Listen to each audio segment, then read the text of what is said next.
Good morning students.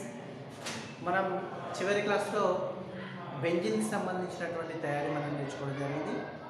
ముఖ్యంగా బెంజిన్ని మనం sodium benzoate నుంచి మనం తయారు చేయవచ్చు అనేటువంటి విషయాన్ని మనం తెలుసుకున్నాం. మరి ఈ సోడియం బెంజోయేట్కి సోడా లైమ్ అంటే NaOHతో పాటు CaO ఇలా మిశ్రమాన్ని సోడా లైమ్ దగ్గర మనం తెలియజేస్తాం.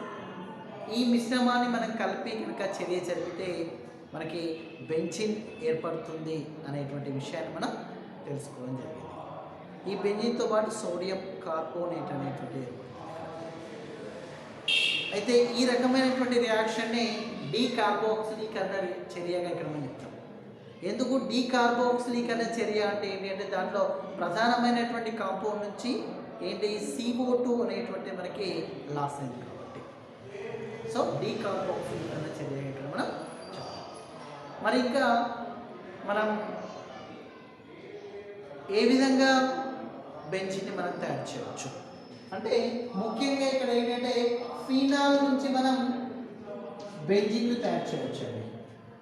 మరి ఫీనాల్ నుంచి ఏ విధంగా మనం బెంజిన్ని తయారు చేస్తాం అంటే ముఖ్యంగా చూడండి ఇక్కడ బెంజిన్కి OH కనుక అటాచ్ అయింది అంటే ఫీనాల్ ఇక్కడ మనం తెలియజేస్తాం. ఓకే, బెంజిన్కి OH అటాచ్ అయింది అంటే ఏం చెప్తామండి ఫీనాల్గా ఇక్కడ మనం తెలియజేస్తాం. మరి దీని యొక్క ఫార్ములా ఇక్కడ C6H5OH అంటే ఇక్కడ ఒక OH గ్రూప్ అనేటువంటి అటాచ్ అయింది అంటే ఒక హైడ్రోజన్ అనేటువంటి లాస్ అవుతుంది అనేటువంటి విషయం మనకు తెలుసు. అంటే ఇక్కడ ఏంటిది అప్పుడు C6H5 మాత్రమే అవుతుంది, C6H5OH ఇక్కడ మనం తెలియజేస్తాం. అయితే ఈ ఫినాల్కి మనం జింక్ను యాడ్ చేసి మనం ఒకవేళ చర్య జరిపితే ఈ చర్యలో ఇక్కడ జింక్తో పాటు ఈ జింక్ ఆక్సిజన్తో చర్య జరిపి మనకి జింక్ ఆక్సైడ్ అనేటువంటి ఏర్పడుతుంది ZnO. అదేవిధంగా ఇక్కడ C6H5 అని చెప్తున్నాం. ఈ C6H5 ఒక హైడ్రోజన్తో చర్య జరిపినప్పుడు C6H6 అనేటువంటి ఏర్పడుతుంది. అంటే మొత్తం మీద ఇక్కడ మనకి C6H6 అనేది మనకి బెంజిన్గా ఇక్కడ మనం తెలియజేస్తాం. అంటే ఈ విధంగా జింక్తో కనుక ఒకవేళ చర్య జరిపినప్పుడు ఈ హైడ్రోజన్ ఈ H5తో యాడ్ అయ్యి మనకి C6H6 అనేటువంటి ఏర్పడుతుంది. నెక్స్ట్ రిమైనింగ్ ZnOగా ఇక్కడ మనం తెలియజేస్తాం, జింక్ ఆక్సైడ్గా ఇక్కడ మనం తెలియజేస్తాం. ఓకే, అంటే ఈ విధంగా ఫినాల్ అనేటువంటిది జింక్తో కనుక చర్య జరిపితే మనకి బెంజిన్ అనేటువంటిది చర్యలో ఏర్పడుతుంది. అదేవిధంగా ఇంకా మనం చాలా రకాలుగా ఇక్కడ మనం బెంజిన్ని తయారు చేయవచ్చు. ఏంటంటే ఎసిటలిన్ నుంచి కూడా ఇక్కడ మనం బెంజిన్ని తయారు చేయవచ్చు. మరి ఏ విధంగా ఇక్కడ ఎర్రగా కాల్చినటువంటి ఏదైనా ఒక గుట్టాన్ని కనుక మనం తీసుకొని ఆ గుట్టం మీదుగా లోపలిగా మనం ఏంటి ఇక్కడ ఎసిటలిన్ కనుక ఒకవేళ మనం పంపించినట్లయితే అంటే ఈ విధంగా ఎర్రగా కాలినటువంటి గొట్టం లోపల మనం ఏంటిది ఈ ఎసిటలిన్ కనుక ఒకవేళ మనం పంపించినట్లయితే ఈ ఎసిటలిన్ కాస్త దేనిగా మారుతుంది అంటే బెంజిన్గా ఇక్కడ మనకు మారుతుంది. ఈ విధంగా జరిగేటువంటి చర్యని మనం ఆరోమాటికరణము అని చెప్తామండి. ఆరోమాటికరణము అంటే మొత్తం మీద ఇక్కడ 3C2 C6 అదేవిధంగా H6 అనేటువంటి ఏర్పడుతుంది. ఇక్కడ అంటే C6H6 అంటే బెంజిన్ అనేటువంటిది మనకి ఈ చర్యలో ఏర్పడేటువంటి అవకాశం ఉంటుంది. అంటే ఈ విధంగా మనం బెంజిన్ని ఎసిటలిన్ నుంచి కూడా ఇక్కడ మనం తయారు చేస్తాం. ఏ విధంగా అంటే ఎర్రగా కాలినటువంటి గుట్టం మీదుగా ఇక మనం ఏంటి ఎసిటలిన్ కనుక మనం పంపించి చర్య జరిపితే మనకి ఈ చర్యలో బెంజిన్ అనేటువంటిది మనకి ఏర్పడేటువంటి అవకాశం ఉంది. ఓకే, ఇది మనకి ఏంటిది బెంజిన్ ఏర్పరిచేటువంటి మరొక తయారీకి క్రమం చెప్తుంది.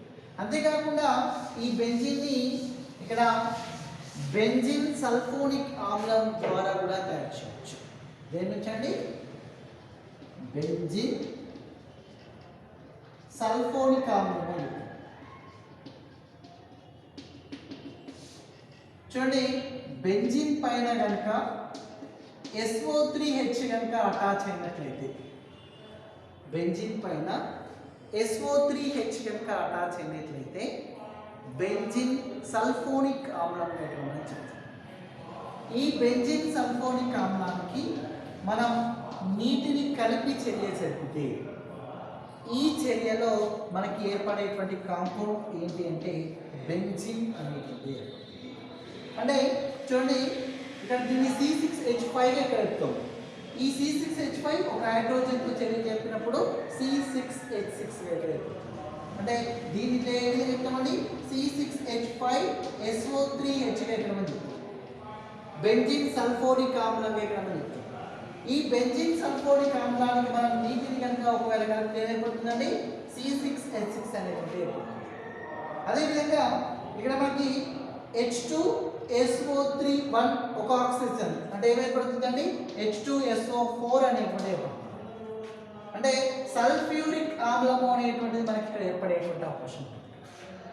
అంటే ఈ విధంగా బెంజిన్ పైన SO3H కనుక అటాచ్ అయితే బెంజిన్ సల్ఫోనిక్ ఆమ్లం అని చెప్తాం. మరి బెంజిన్ పైన క్లోరిన్ అటాచ్ అయితే క్లోరోబెంజిన్, బెంజిన్ పైన బ్రోమిన్ అటాచ్ అయితే బ్రోమోబెంజిన్, మరి బెంజిన్ పైన OH అటాచ్ అయితే ఫీనాల్ ఇక్కడ అని చెప్తాం. మరి ఇక్కడ ఈ విధంగా ఈ బెంజిన్ సల్ఫోనిక్ ఆమ్లానికి మనం నీటిని కలిపి కనుక చర్య జరిపితే బెంజిన్తో పాటు సల్ఫ్యూరిక్ ఆమ్లం అనేటువంటి మనకు.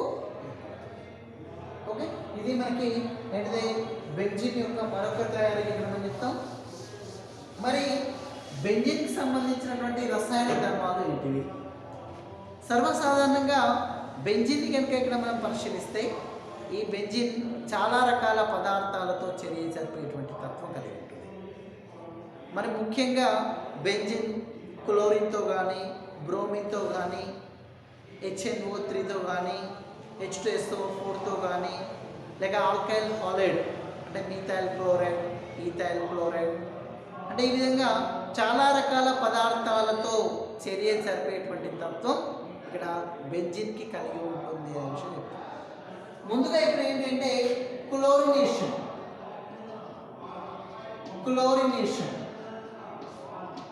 మరి క్లోరినేషన్ అంటే క్లోరిన్తో జరిగేటువంటి చర్యగా ఇక్కడ మనం చెప్తాం.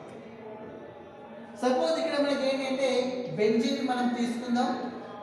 ఈ బెంజిన్ తీసుకొని మనం క్లోరిన్ని యాడ్ చేద్దాం.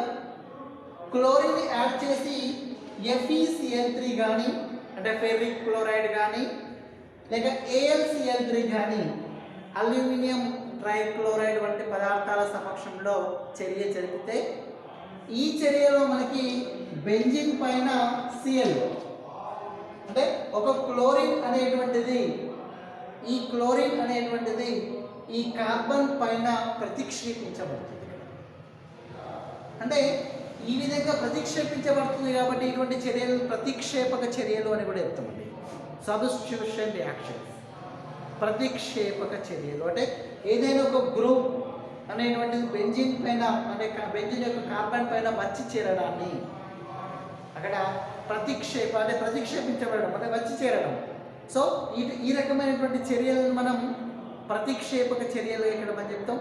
అంటే బెంజిన్తో జరిగేటువంటి మ్యాక్సిమం ఏంటి ఇక్కడ H2SO4తో కానీ HNO3తో కానీ బ్రోమిన్తో కానీ లేక మిథైల్ క్లోరైడ్తో కానీ ఈ విధంగా జరిగేటువంటి ఈ చర్యలన్నీ మనం సబ్స్టిట్యూషన్ రియాక్షన్స్ అంటే ప్రతిక్షేపక చర్యలుగా ఇక్కడ మనం చెప్పడం జరుగుతుంది.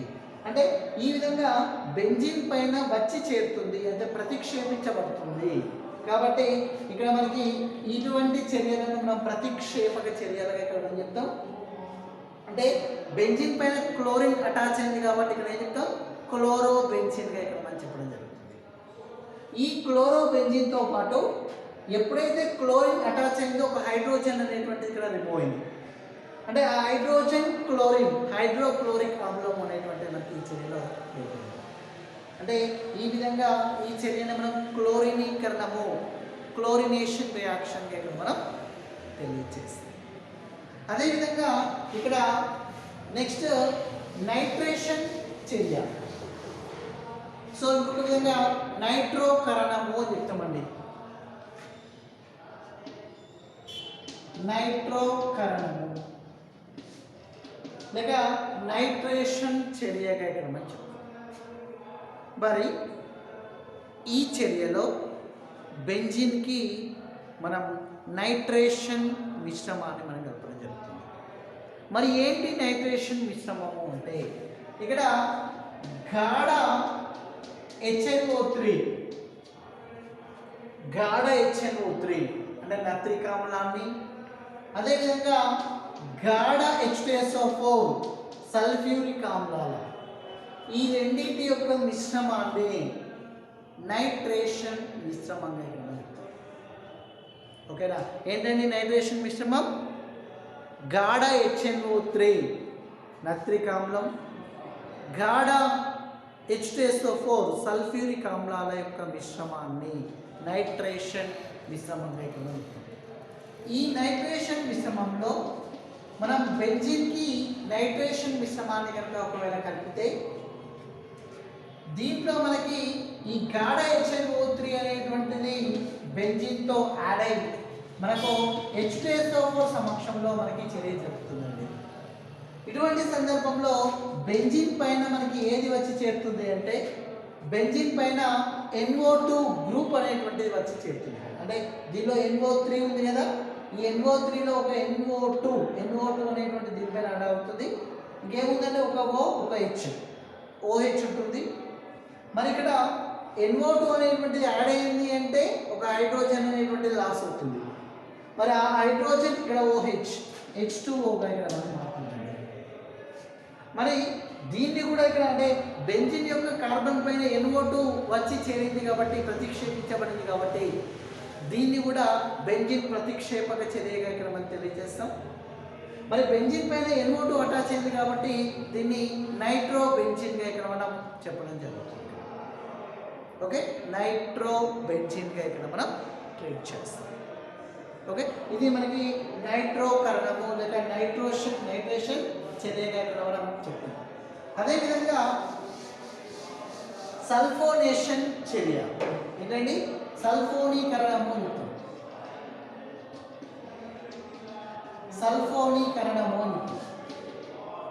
సల్ఫోనేషన్ చర్య లేక సల్ఫోనీకరణము చెప్తాం. అయితే ఈ చర్యలో మనం బెంజిన్ను తీసుకొని ఈ బెంజిన్కి మనం సదోమ సల్ఫ్యూరిక్ ఆమ్లాన్ని కలుపుతాం. మనం కలుపుతాం. ఈ సదోమ సల్ఫ్యూరిక్ ఆమ్లము అంటే ఇది రెండింటి యొక్క మిశ్రమంగా ఇక్కడ మనం తెలియజేస్తాం.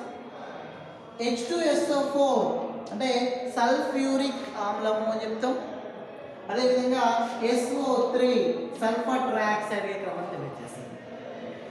ఈ సల్ఫ్యూరిక్ ఆమ్లము అదేవిధంగా సల్ఫర్ ట్రైఆక్సైడ్ యొక్క మిశ్రమాన్ని సదోమ సల్ఫ్యూరిక్ ఆమ్లంగా ఇక్కడ మనం చెప్పడం జరుగుతుంది. ఓకే, మరి ఇక్కడ మనం బెంజిన్ ఇక్కడ తీసుకుందాం. ఈ బెంజిన్ను తీసుకొని మనం సదోమ సల్ఫ్యూరిక్ ఆమ్లాన్ని మనం బెంజిన్కి కలుపుదాం. కలిపితే దీంట్లో H2SO4 అనేటువంటిది బెంజిన్తో చర్య జరుగుతుంది. మరి ఇక్కడ SO3 అనేటువంటిది ఉత్ప్రేరకంగా ఇక్కడ ఉపయోగపడుతుంది. అంటే ఈ విధంగా H2SO4 అనేటువంటి దీంతో కనుక ఒకవేళ చర్య జరిపినప్పుడు బెంజిన్ పైన SO3H అనేటువంటిది అటాచ్ అవుతుంది. అంటే SO3 ఒక H SO3H ఇంకా రిమైనింగ్ ఏముందండి? దీంట్లో OH ఉంది. మరి ఇక్కడ ఎప్పుడైతే SO3H అనేటువంటిది యాడ్ అయిందో ఒక హైడ్రోజన్ అనేటువంటిది లాస్ అవుతుంది. ఆ హైడ్రోజన్ OH వాటర్ ఇక్కడ మనకి మారుతుందండి. అంటే ఈ విధంగా బెంజిన్ పైన SO3H కనుక యాడ్ అయింది అంటే అక్కడ దీన్ని మనం బెంజిన్ సల్ఫోనిక్ ఆమ్లంగా ఇక్కడ మనం తెలియజేస్తాం. ఓకే, బెంజిన్ సల్ఫోనిక్ ఆమ్లంగా ఇక్కడ మనం తెలియజేస్తాం. ఓకే, అంటే ఈ విధంగా మనకి ఈ బెంజిన్కి ఏంటి ఇక్కడ సదోమ సల్ఫ్యూరిక్ ఆమ్లం అంటే సల్ఫర్ ట్రైఆక్సైడ్ అదేవిధంగా H2SO4 మిశ్రమాన్ని కనుక ఇక్కడ మనం కలిపితే ఈ చర్యలో H2SO4 అనేటువంటిది బెంజిన్తో యాడ్ అవుతుంది. సల్ఫర్ ట్రైఆక్సైడ్ అనేటువంటిది ఉత్ప్రేరకంగా పనిచేస్తుంది. ఈ విధంగా మనకి చర్య జరిపితే బెంజిన్ పైన SO3H అంటే బెంజిన్ సల్ఫోనిక్ ఆమ్లము అనేటువంటిది ఏర్పడుతుంది, దాంతోపాటు నీరు అనేటువంటిది ఏర్పడుతుంది. ఓకే, ఇవి మనకి బెంజిన్కి సంబంధించినటువంటి కొన్ని రసాయన ధర్మాలు. మరికొన్ని రసాయన ధర్మాలు తర్వాతి క్లాస్లో నేర్చుకుందాం. ఇది మనకి వెరీ వెరీ ఇంపార్టెంట్ అండి. బెంజిన్కి సంబంధించినటువంటి తయారీ కానీ అదేవిధంగా దానికి సంబంధించినటువంటి రసాయన ధర్మాలు అనేటువంటి మనకి వెరీ ఇంపార్టెంట్. కొన్ని సందర్భాల్లో బెంజిన్కి సంబంధించినటువంటి ప్రతిక్షేపక చర్యలు రాయండి అంటాడు. అంటే ఇప్పుడు మనకు సల్ఫోనీకరణం కానీ లేక నైట్రోకరణం కానీ క్లోరినీకరణం కానీ ఇవన్నీ బెంజిన్కి సంబంధించినటువంటి ప్రతిక్షేపక చర్యలు కానీ ఇక్కడ మనం తెలియజేస్తాం. ఎందుకంటే ఈ NO2 కానీ లేక SO3H కానీ క్లోరిన్ కానీ బెంజిన్ యొక్క కార్బన్ పైన వచ్చి చేరుతుంది కాబట్టి ఇవన్నీ ప్రతిక్షేపక చర్యలు కానీ ఇక్కడ మనం పరిగణిస్తాం. లేక కొన్ని సందర్భాల్లో బెంజిన్ నుంచి బెంజిన్ సల్ఫోనిక్ ఆమ్లాన్ని ఏ విధంగా తయారు చేస్తాం, లేక బెంజిన్ నుంచి క్లోరోబెంజిన్ని ఏ విధంగా తయారు చేస్తాం, లేక బెంజిన్ నుంచి నైట్రోబెంజిన్ని ఏ విధంగా తయారు చేస్తాం అనేటువంటి విషయాన్ని మనకు అడిగేటువంటి అవకాశం ఉంటుంది. ఓకే, మిగిలిన విషయాలు మనం తర్వాత క్లాస్లో నేర్చుకుందాం. ఓకే.